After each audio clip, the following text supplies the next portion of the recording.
Hey,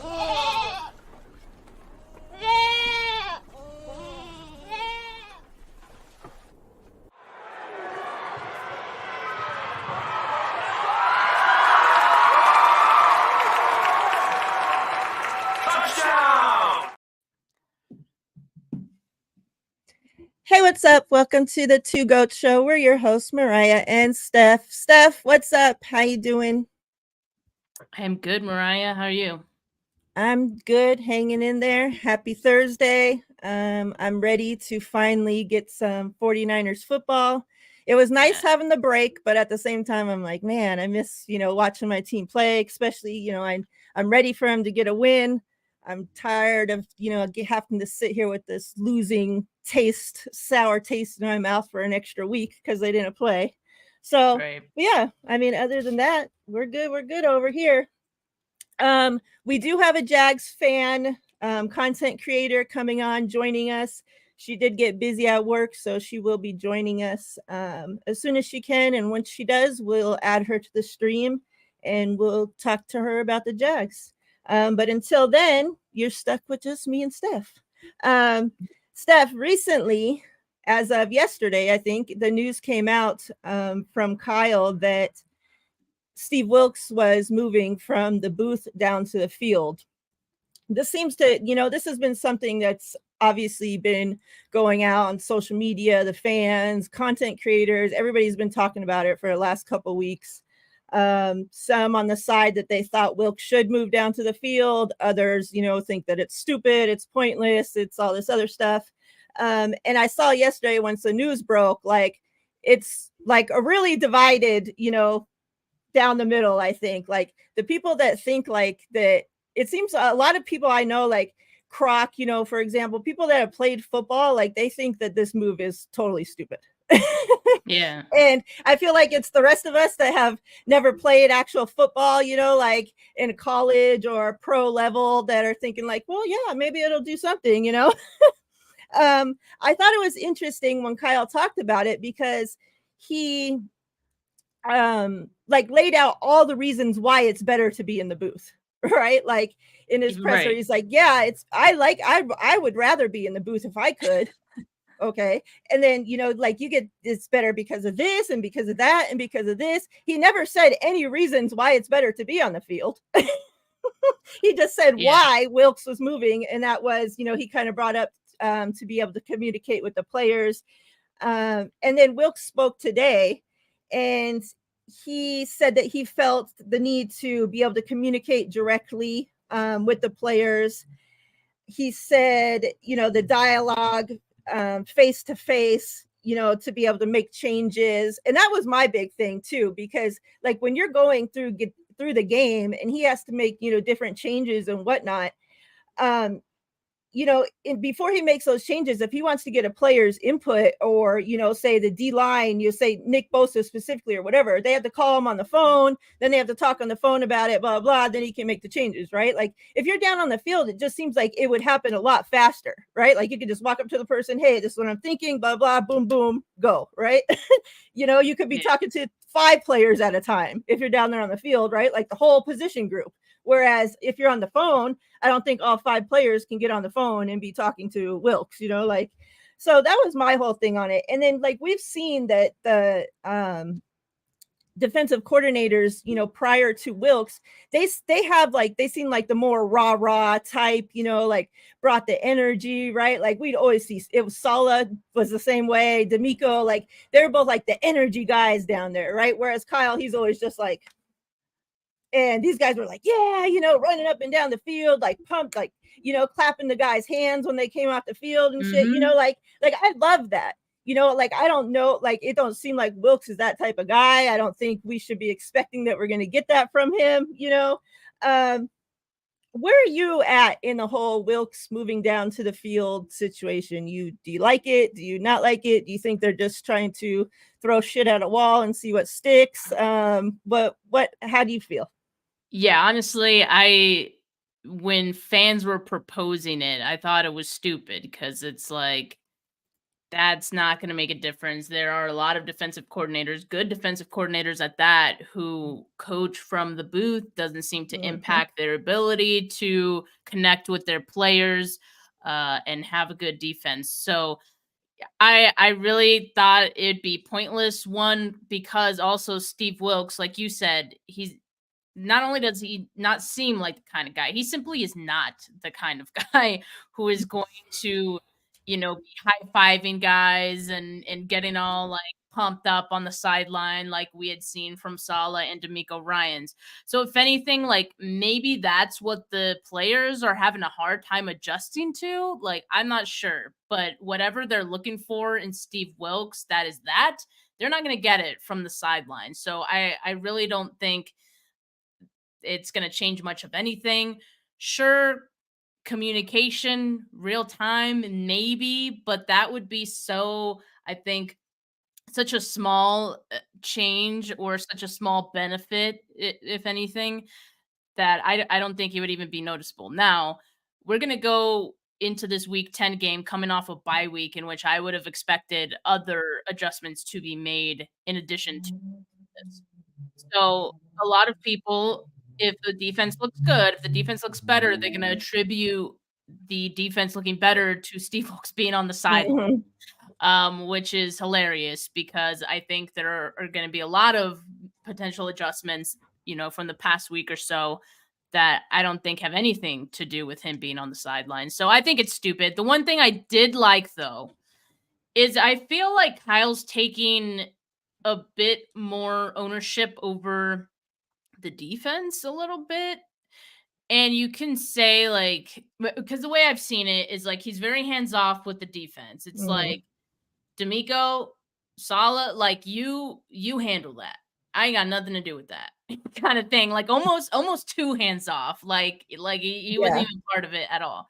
But now he's kind of forced into this position, and he's a head coach after all. He's forced into this position where he kind of has to make these like executive decisions, right? And I'm kind of liking that. I'm liking that. I don't like the situation that has forced him to get into that mode, of course. Like I'd rather him not have to do all this, but I like that he's being more hands-on with Steve Wilks. It seems like they both put their heads together this bye week to, figure out, okay, how can we improve the defense? Because he does care. He does care at the end of the day, and he wants to win games, right? So I do like that aspect of all of this, but the move to the sideline is just optics, in my opinion. Yeah. I did one thing, they had asked him, I forget what the exact question was, but pretty much, what was it? Something about the 3-game losing streak and something. And he had said, I can honestly say I'm sort of built for this, not in an arrogant way. Standard is high here. So we've lost 3 in a row and feels like ceilings collapsed. I can take it. I'm the new guy here. I have confidence in myself. I have confidence in the players and coaches here. So, like he had said, like he hears the outside noise, but he doesn't listen to it or something, I think was what he said. And obviously, they had asked him, I think it was about the blame, like he's getting the blame or, whatever for the 3-game losing streak, something around those lines, And, so like, it's true, right? Like if you look at any social media, like Wilks is getting, I feel like 90% of the blame, like 8% maybe Brock Purdy, and then everybody else is a little, but I loved that he said that, like he's like, I can do this, like I've been in this, he's like, I've been in this league a long time, like this ain't gonna phase me, and yeah, like he might not be that rah guy. We haven't even heard from him. Like, I don't know what the reasoning why we haven't heard from, like, normally they get in front of the media every week, but the last couple of weeks, it's been like 3, maybe since we started losing, we haven't heard from him. So I was wondering how he was going to be like when he got up there, because, like even the players, they can say they don't see the stuff on social media, they don't hear this, they don't hear that. They're on social media, right? They see stuff, they hear stuff. We've heard players tell them that their families, the moms will tell them, did you see what I read about you about, so it's like they know what's being said out there. So like I really hope that this isn't just all talk, like Wilks, like they, and from the whole team, right? Like not just Wilks, but from Shanahan. I started listening to the players, but I didn't get through theirs, so I'll finish hearing what they had to say. But I really hope that they did not just change Wilks going down to the field, that other shit did get worked on, and that we are going to see a different team come out, because man, it's been ugly. Yeah, I did like Wilks saying that too, because I think it just kind of it tells not just the people, but I think the players too, like I'm built for this, and I think Mm-hmm. that like extra oomph, like authoritative figure kind of thing. I don't know. It just rubbed me the right way. Like I like Yep. that, I think the players would like that too. Yep. So to take things a completely different way, I wanted to get your thoughts on this. Recently, the practice window was opened for a couple cornerbacks. We got Luter Jr. I can't wait for Sam Womack. Like, I'm a huge Sam Womack person. Like, I really he was huge for us on special teams, when he played. Like, yep. I really can't wait for him to get back. So him, and then Robert Beal for the defensive line. I wanted to get your thoughts on this. If let's just say, obviously we don't know if all three are going to come back, just the windows got open, right? 2 of the 3 might come back, but let's just say if all 3 of them, obviously we know that we need cornerback help, and the 49ers didn't make any moves for cornerbacks, right? And obviously we keep just adding to the D-line, and Beal, he was known for like the speed guy, right? If I remember correctly. So I think, if we could get him back, that would be huge. But adding 3 to the roster means we have to subtract 3 from the roster. If we add these 3, who are the 3 that you think are on that back end that they're going to end up releasing? Damn, that's a loaded question, Miriah. I got to look at the I got to pull up the roster right, really with quick. The cornerbacks, if you're adding 2 corners, obviously 1 or 2 corners are going to have to go. Yeah, luckily, I got the 90-man roster pulled up. I got it in my bookmarks, so I'm going to tell you right now. All right.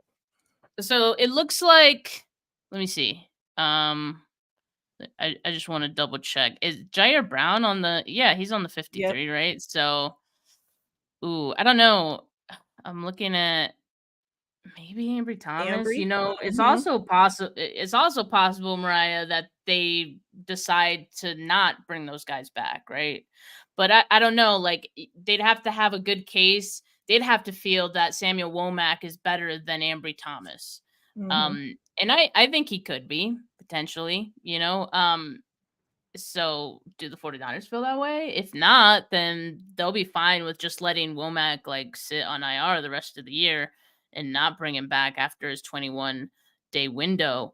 I'm trying to see. I mean, yeah, they need the safety depth. It doesn't necessarily have to be a corner. Like maybe they feel like they could have, another corner and maybe they let go of one of the defensive tackles, for example. Like they got Kalia Davis. Yeah, but that's why they added back Robert Beal too. Yeah. I don't think, honestly, my opinion, this is just solely my opinion. I don't think they'll bring Robert Beal back. If they do, like, again, they'll have to feel like he's better than Drake Jackson, which I don't know. We haven't seen Robert Beal at all really this season to really be able to make that case. The 49ers maybe could, but I mean, I certainly can't. And the same thing with Daryl Luter Jr., right? Like rookie. I don't know what they have in him. They talked optimistically about him before his injury and all that. But again, he's still a rookie, so you don't always know what you have with that until you get him on the field sometimes. So I think Samuel Womack, out of those three guys, is probably the most likely. He also brings some special teams experience too, so I like him for that fact as well. And he's pretty versatile. Like, he can play inside and outside. I think they like him probably more on the outside now because they'd probably want Lenore to kick back inside. Yeah.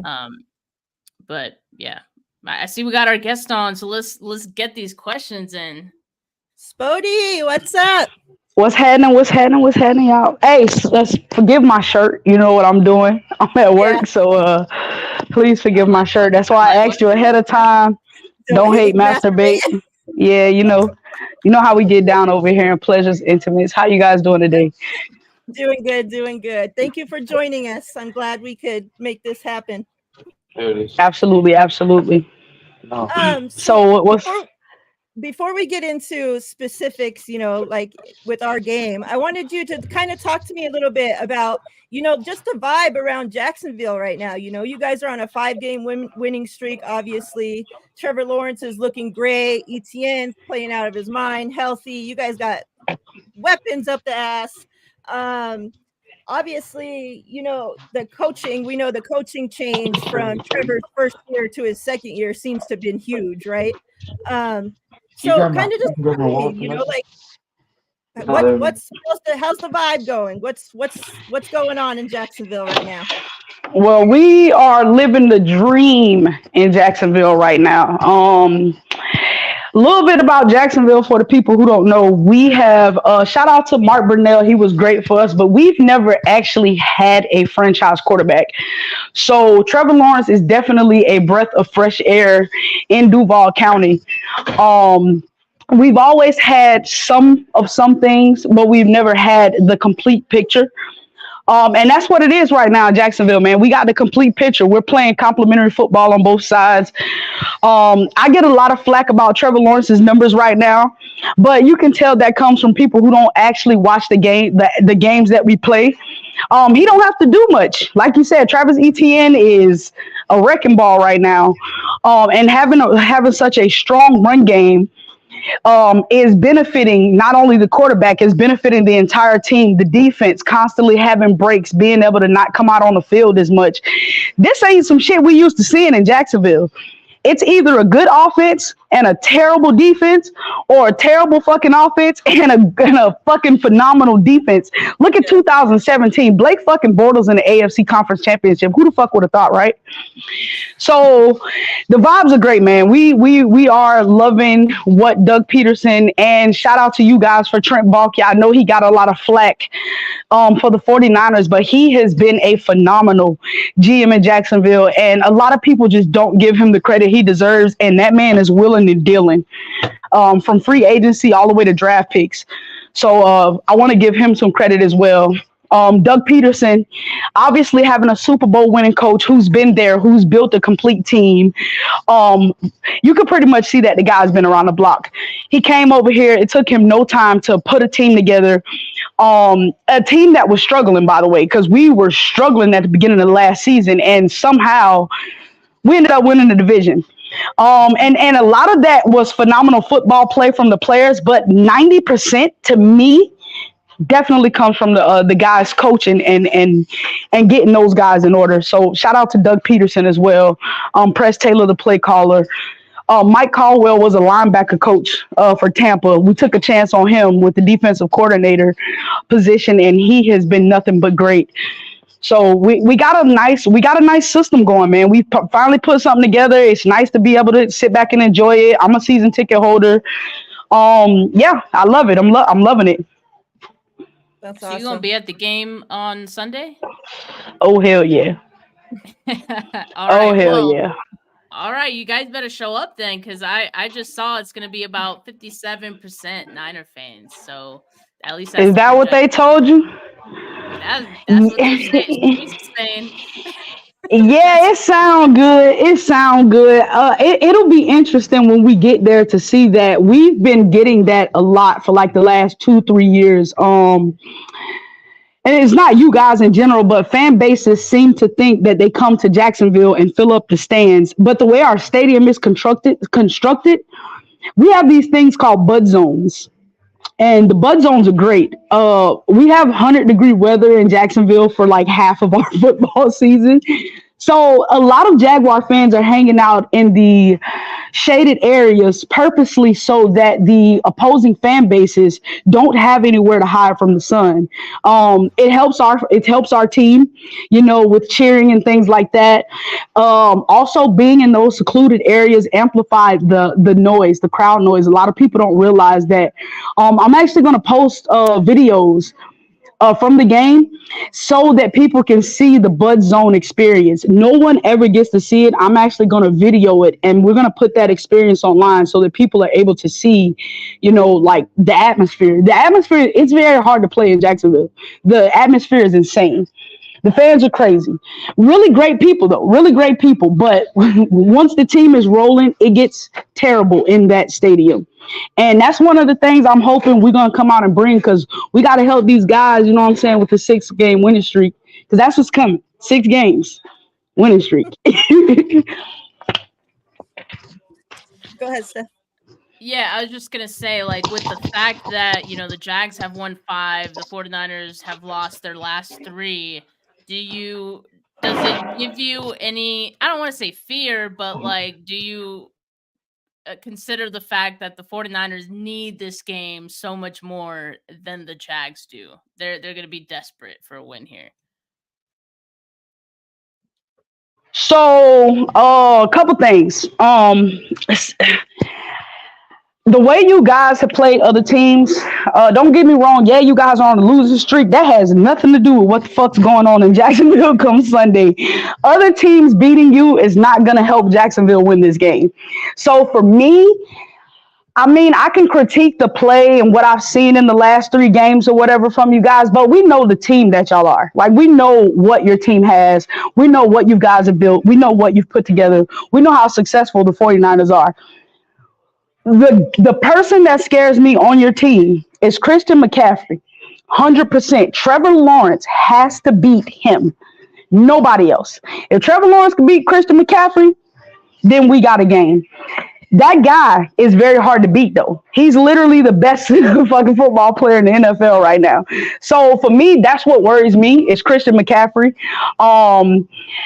We do a couple of things well that I feel we can exploit on your defense and on the offense, but we also have those same holes and weaknesses. If you look at the 49ers and the Jaguars and look at the play for the entire season, we are equivalent to what you guys do, but we have the same holes and weaknesses. So it's going to be a very good game. But Christian McCaffrey is my biggest worry. Yeah, I kind of had a question, similar to that but kind of taking it a little bit different. I know before the season started, you put out what, your predictions, your wins and losses for, obviously for the Jags. Before the season, did you have this game as a win or a loss? And has that changed since seeing how the 49ers have played the last 3 weeks? I'm sorry. Can you ask me that again? I'm a little busy. It's okay. Before the season, I know that you did your preseason, like predictions, who you guys were going to have wins and losses against. Did you have us as a win or a loss? And has that changed since this 3-game losing streak for the 49ers? So, yeah, I actually did have this as a loss coming into the season. I'm preseason projections on where your team is and where they would be definitely led to me believing that this is a game that we were going to lose. Not to mention, you guys are like one of the best teams in the NFL right now. So, and this one. Yeah, no, those 2. So for me, I definitely had this as a loss on the schedule. We play a lot of tough teams And I had us beating quite a bit of them. Like, I got us beating the Bengals. I got us beating the Ravens. The 49ers was not one team that I was comfortable giving us the dub. So I definitely had us losing this game coming into the season.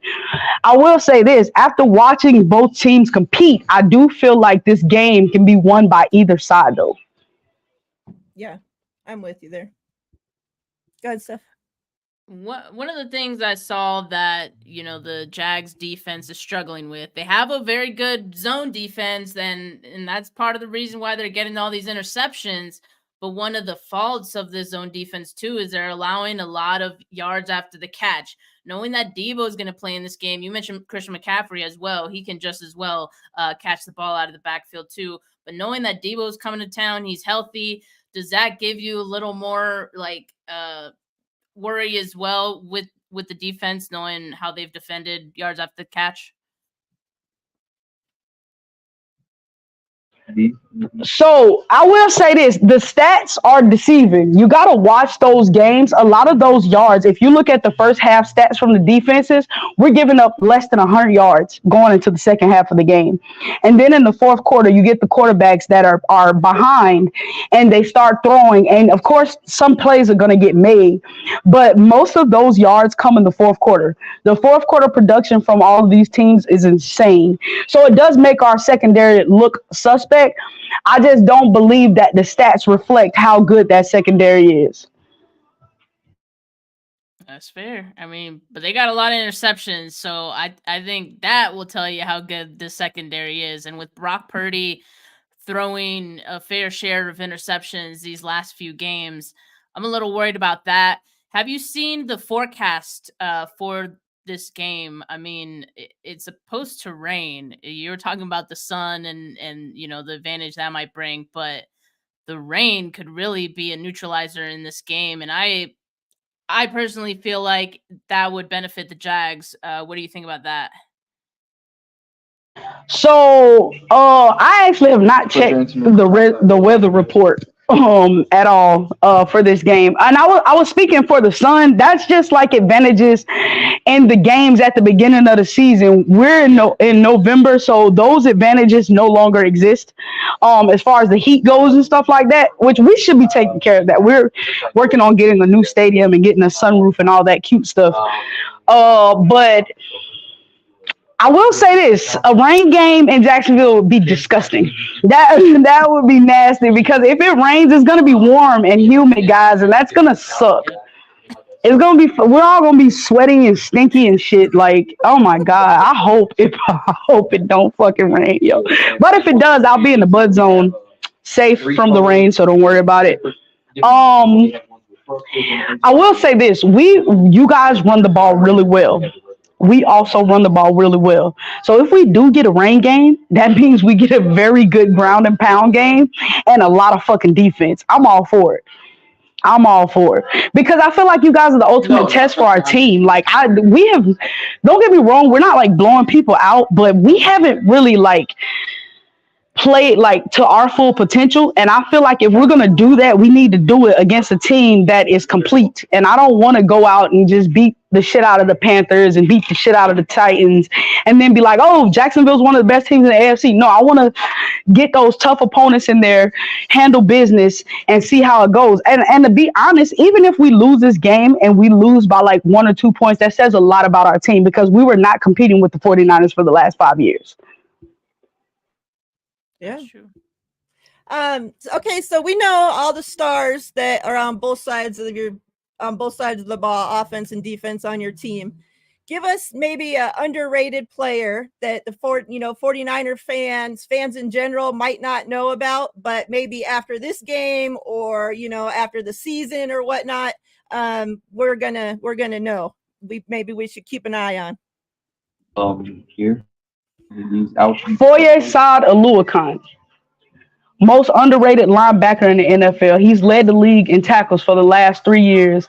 He really plays the linebacker position just as well as any of the top 3 linebackers in the league, but he just doesn't get the recognition because he's a Jaguar. If you look at his numbers and what he's done over the last 3 years and what he's done, even with the Falcons, it's insane that nobody talks about this guy. I like those. I like these. Yeah, his name doesn't even sound familiar, honestly. Like, like as a name that's like brought up, like Fred Warner, like a name everybody knows. Like, you're right. Now, if you compare it, and believe it or not, if you compare his last 2 seasons to Fred Warner and the Roquan Smith, they're very similar. Very similar, and the guy just don't get the credit he deserves. I actually give you one more player, if you don't mind. Zay Jones. Zay Jones has been practicing. Yeah. Everybody want to talk about Calvin Ridley. Everybody want to talk about Christian Kirk. Everybody want to talk about Evan Ingram. Zay Jones is your biggest problem. No matter what corner you put on him, the guy, he doesn't come off as fast. He's super fucking quick. He's always open. And when he's not open, he still makes the play. So he is another one. Like offense and defense, there's your 2 guys. And Zay Jones, if he plays in this game, is going to be a very big fucking problem because he hasn't been playing. And that's going to either he's going to get slept on and Calvin Ridley's going to get bracketed and he'll eat, or the 49ers will be well aware of who the hell Zay Jones is, and then opportunities should open up across the board for the offense. But again, y'all got a tough-ass defense to deal with. And y'all just got Chase Young, bro. That shit is nasty. I don't appreciate that shit. Y'all could have waited till after we played y'all to do that shit. That shit was nasty. I saw the Jags were actually – I saw the Jags were actually in on Chase, too. So, man, yeah, we so fucking slow. We tried. We tried. I will say this, though, about Zay Jones. Like, I really do not want him out there because, like, I kind of hope it does rain so that they play it safe with some of these guys coming back from these injuries. I know you guys have a couple guys who dealing with hamstrings, too. That could make it a little tricky to bring them back in this one. But Zay Jones in particular, because I'm already afraid of Christian Kirk in the slot because we don't like Isaiah Oliver and what he's doing defending the slot right now. I think if Kirk is there and Trevor Lawrence is able to get the ball out quick, like the 49ers defense is in trouble. And if they add Zay Jones into that mix, it could be even worse. I think he got the quickest time to throw this season, guys. I think it's like second quickest, yeah. No, I think if I'm not mistaken, I think he's going into the bye week, he was the first quickest. I don't know where he's ranked now, but going into the bye week, Trevor Lawrence was number 1 with the quickest time to throw the ball. And what's crazy is our O-line is pretty good, so it's not like he has to get the ball out that quick. He just the kid is that good. Like when it comes to making those reads, and pre-snap is another thing that you kind of, when it comes to Trevor Lawrence, that's one thing you got to worry about. The guy's a magician pre-snap. So that not only is he a magician pre-snap, sometimes he goes off script and he'll call his own plays. So those type of things are the things that I value about him. But again, like we got a rookie right tackle, so that's an advantage. Yeah, you got Chase Young or fucking Nick Bosa on that guy's side. Now, granted, he's been having a hell of a year though. That rookie tackle we got, he's an Oklahoma Sooner. I told you he fucked it up. Go right here. So, but he's been having a hell of a year. He struggled with Chris Jones, but he hasn't struggled with any other defensive edge or outside linebackers. So Nick Bosa is different, but that kid also handled TJ Watt pretty well. So I'm wondering what your defense is going to dial up to throw this kid off, because he's a rookie, so obviously he's going to be able to be manipulated.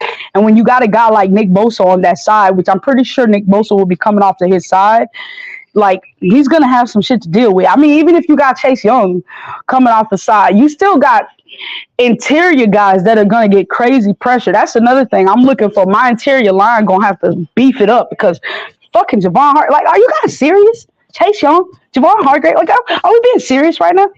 Nick fucking Bosa, like, come on, give me a break. Yeah. They haven't been getting the sacks, though, which is like the disappointing thing. And because opposing quarterbacks are getting the ball out quick against the 49ers. And like the 49ers have faced guys that even going into the game have already been throwing the ball quick, like, Joe Burrow, like Kirk Cousins, and now Trevor Lawrence. So that's another thing that's going to make it difficult for the 49ers pressure. As good as they are, as good as like all the guys are on the line, like they can't get those sacks if the quarterback is getting the ball out quick. Yeah. You have anything? Oh, me? No, Steph. Okay. Oh no, that was just a statement. It wasn't really like a question. You can go next. So you talked about obviously your O-line going against our D-line. What do you think is, the best matchup? Defense or offense? Oh, so I will say is from our offense, I think we have the advantage with the pass catchers. And what I mean by that is I believe our pass catchers will do well against your secondary. But I can honestly say that I am not so confident that good O-line that I just talked about is going to be able to hold up against that defensive front. And Fred Warner, like, fuck, can this guy not cover the entire field? Like, he owns the fucking football field, you know? Yeah. What matchup are you the most worried about? Is it the D line or? Yeah, definitely the D line. Well, no, hell no. Christian McCaffrey on everybody on the defense. At the end of the day, if he want to beat the whole entire fucking defense, he can. Two of those. Like this guy is amazing. We was just talking about you was in there earlier, Gridiron Bullies. We were talking about like the top like football players in the league right now. For me, it's AJ Brown, Christian McCaffrey, and like Tyreek Hill. Like what those guys are providing. We should do that, yeah.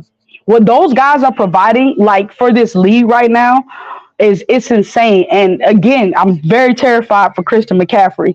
And then one of my linebacker has a broken finger, so he's dropped at least 20 interceptions in the last 5 weeks.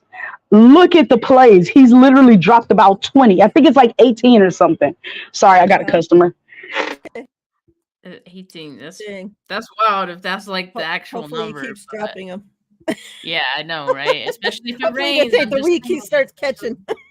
Especially if it rains. I think, I feel like the 49ers have rediscovered George Kittle a little bit these last few weeks. We have Debo, who was out a few weeks. That's kind of what attributed to Kittle getting, extra targets. Mm-hmm. But I do hope that it'll continue even with Debo coming back, because I do think this could be a matchup where, again, like you're playing zone, and what she mentioned about the linebackers, I feel like it could be something that could benefit George Kittle potentially. He could maybe have a big play.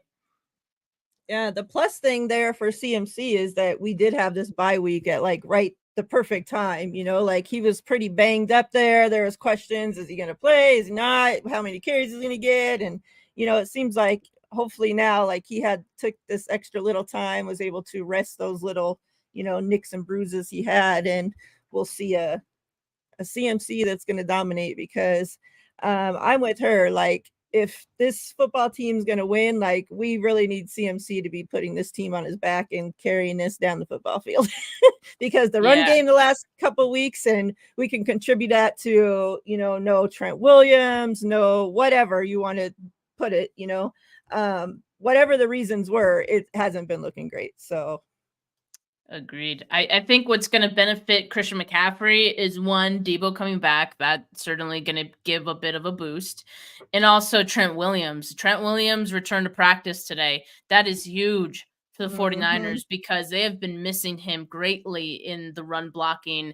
And I think having both of those guys back, if both come back Sunday, is going to be a huge boost. I think we see the Christian McCaffrey we saw from weeks 1 through 5, potentially, if both of those guys are healthy. Yeah, because, obviously we made it the last couple of weeks, barely. We lost, but, they're barely skimming by without, no more injuries. And then Banks goes down right when Trent's supposed to be coming back. So it's like to not have Trent and Banks would be terrible. Yeah. Like we already can't run to that left side at all without Trent there, let alone if they were both gone. Yeah, exactly. Like, it would be scary. Yeah. And that's what I was worried about, because what's his freaking name? Oh my God, I just drawing a blank. Josh Please Allen, don't. like Josh Allen ain't no freaking joke, Yeah, like and he's I'm worried gonna be about going him. on that Yeah. side. That's gonna be Jalen Moore's side. So if Trent doesn't play, of course. I was actually pleasantly surprised though by Jalen Moore last week. Same. Say what you want about the run blocking, like that's kind of run blocking is kind of hard to quantify, right? Like how good an offensive lineman is at that. But he only gave up 2 pressures, I believe, 1 quarterback hit and 1 hurry. So that's not bad because he was going up against Bengals' best pass rusher, Trey Hendrickson. So, he's not bad. Considering what we've seen from the last time we saw him, right? Like, yeah, it could have been very disastrous. Improved. Yeah, you got to give him his credit. He has improved for sure. I think having Trent being under the wing of Trent has helped him probably. Yeah. But yeah, I would feel a lot better going into this matchup if Trent Williams is out there in place. Yeah, same. So, man, she look at her grinding She's over here. I know.